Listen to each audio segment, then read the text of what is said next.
NFL Total Access. My name is MJ Acosta-Ruiz. Good to see all of you. We have some very good news for Cowboys fans on the progress of Dak Prescott. We have some rather bad news, though, for some early season favorites, including Brady and the Bucs. And we have some interesting news from the voice of the Green Bay Packers, who admits, yes, he is in the testing phase of Jordan Love touchdown calls. But first, news out of Chicago that any plans to rename Bears Stadium Soldier Fields, yeah, that's on hold. Head coach Matt Nagy, likely tired of all this quarterback controversy, will not have one this offseason. Justin Fields will have to work, and he'll have to wait because Andy Dalton is officially QB1. Andy is the starter. Andy's going to get the 1 reps. And what we're telling Justin and Nick to do is make sure that they're doing everything they can to try to be that guy. And that's that competition part. And I know that for everybody, the biggest question is when is that going to happen? When you go up to draft a quarterback like Justin, everyone's very excited and they want to know when. And trust me, we all understand that. But we need to make sure that whatever that plan is that we put together, that it's the best thing for the Chicago Bears.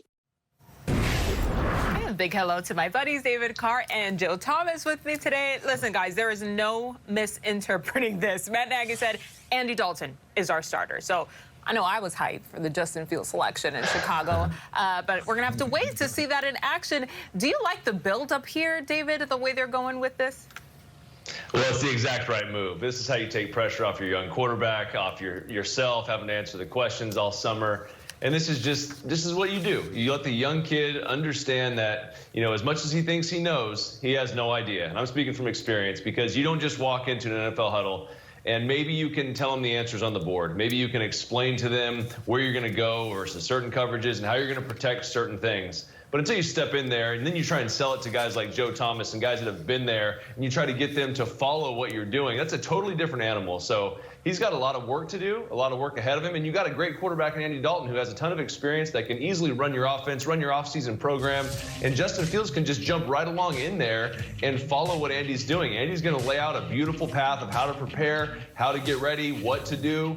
And all Justin has to do is copy that because his physical ability far exceeds what Andy has, far exceeds what a lot of guys have in this league, quite honestly. And that's not a problem. The problem is understanding where to go with the football, understanding anticipation and timing and all of the things that go with being a veteran NFL quarterback. You can learn that from Andy Dalton sitting right there. And when it's his time, Matt Nagy knows, Andy Dalton knows. It's going to happen. It's just a matter of time. But right now, you can take a lot of pressure off of him by just saying, Andy, you're the guy.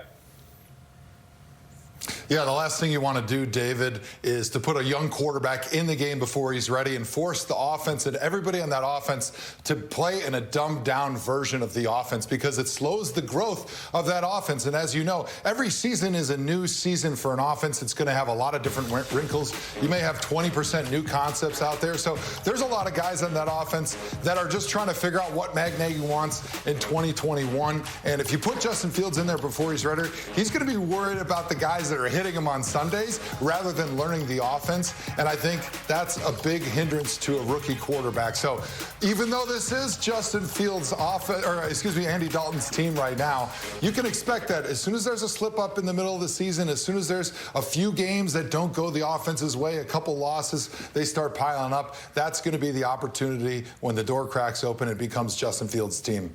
I know folks don't like the word distraction, right? But who could forget the Trubisky dilemma last year? I mean, Matt Nagy making it very clear he's not about the drama this offseason. Listen, it's decisive. Right. I like it. All right, guys, thank you.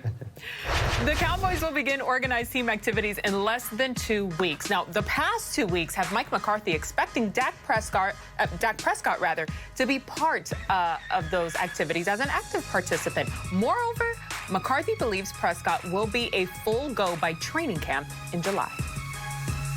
I know he feels really good. He's really has had some excellent workouts here the last couple of weeks. So, but I see him doing most of the work. Do you anticipate he'll be completely cleared for the start of training camp? Yeah, I have no reason not to think that. And you know, I think this week in phase 2 will be a nice step in that direction.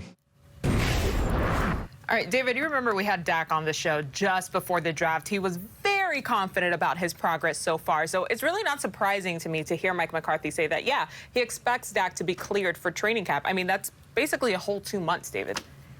Yeah, he's got plenty of time. And the thing that I get concerned about with quarterbacks is when they come back from injuries, are they able to go through a full offseason program? And they don't have to necessarily be in live drills where they have bodies flying around them, but they have to be able to get their work in. You know, I was with Derek this last week. He's getting up at 6 o'clock in the morning in the offseason in May, working with the coaching staff, getting game plans prepared, and then going out and implementing those on the field for 2-3 hours and then training. So if Dak can't do that, you know, he's going to be at a disadvantage. And I think that the good news for Cowboy fans is it sounds like Dak's going to be able to be a full participant in those things. So he's not going to miss any time. He's not going to have rust in the upcoming season, which is what you see when you see a quarterback that has maybe a knee injury, you know, and they're late and maybe they're ready for training camp. Maybe they can go through that. Well, it's always affecting them during the season. I've seen it time and time again. So fortunately, this is not going to be the case for Dak. It sounds like he's going to be ready to go. That's a good thing if you're a Cowboy fan. All right, I'm sorry, 6 a.m. in the offseason? Couldn't be me. It's crazy, right? Couldn't be me. All right, David, across the division, the Giants are getting their affairs in order, of course. They signed Kelvin Benjamin to a one-year deal. Do you like this move by the G-Men? I kind of want to blame Tim Tebow for this, right? I mean, everybody thinks they can play tight end now. I'm thinking about breaking out the old, no, I'm not going to do it. Don't do it. But in reality, so when you look at it, Kelvin Benjamin, he's kind of taken a bite out of the apple that maybe Logan Thomas plays tight end for the Washington football team. He was a quarterback, transitioned over there. Darren Waller, right, who's probably the best example, was a wide receiver, transitioned to an all-pro tight end for the Las Vegas Raiders. This guy is a big physical player who, yes, he's had some issues with his weight and being big and maybe not being able to separate from corners. Well, what do? Maybe keep some of that weight on, or maybe try and get in better shape, get a little bit stronger, but you're still a big body.